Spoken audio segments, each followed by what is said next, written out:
Ош шаарында уюштурулган жыйында 18 шаардан келген жаштар уюмдарынын демилгелери ортого салынды. Мисалы, Жалал Абад шаардык жаштар комитети бул сынакка жаштар жана балдарга билим берүү тармагында долбоор даярдашкан. Бир нерсеге жетиш үчүн сөзсүз түрдө баягы мотивация керек да.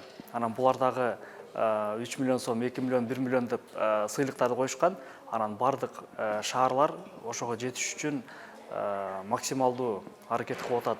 Анын катарында биз Жалал Абад шаарындагы болушунча байгелүү орундарга жетиш үчүн жана өзүбүздүн шаардын аймагындагы балдарга, жаштарга ыңгайлуу шарттарды түзүү үчүн максималдуу аракет кылып атабыз. Сынакка катышып жаткан бардык жаштар уюмдарынын эмгектери каралып, анын эң мыктыларына гана каражат бөлүнөт. Ал эми жакшы идея жана жакшы демилгелер болсо, эл аралык донорлордун кароосуна коюлушу мүмкүн.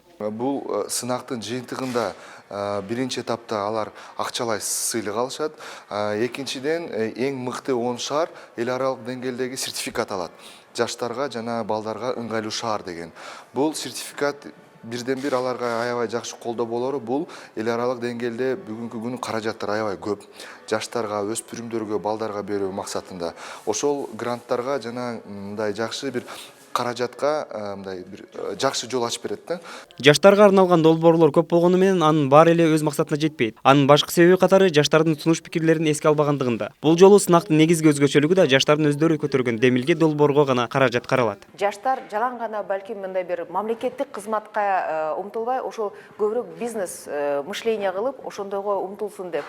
Ал үчүн биз дагы жана шарт түзүү деген бул акча каражатты дагы карап, аларга жеңилдетилген суд кредиттерди керек болсо процентсиз судаларды дагы берип үйрөтүшүбүз керек. Ошол алардын стартаптарын дагы колдоп. Сынакка катышуу үчүн жаштар жергиликтүү бийлик менен келечек ээлерине пайдалуу идеяны талкуулап, мында сунушташы керек. Байге фонду 6 миллион сомду түзөт. Иш-чараны өкмөттүн алдындагы жаштар иштери, Дене тарбия жана спорт мамлекеттик агенттиги Кыргызстандагы ЮНИСЕФ менен биргеликте уюштуруп жатат. Бакай Калматов, Кудайберди Дыйканов, ТМЖ жаңылыктары.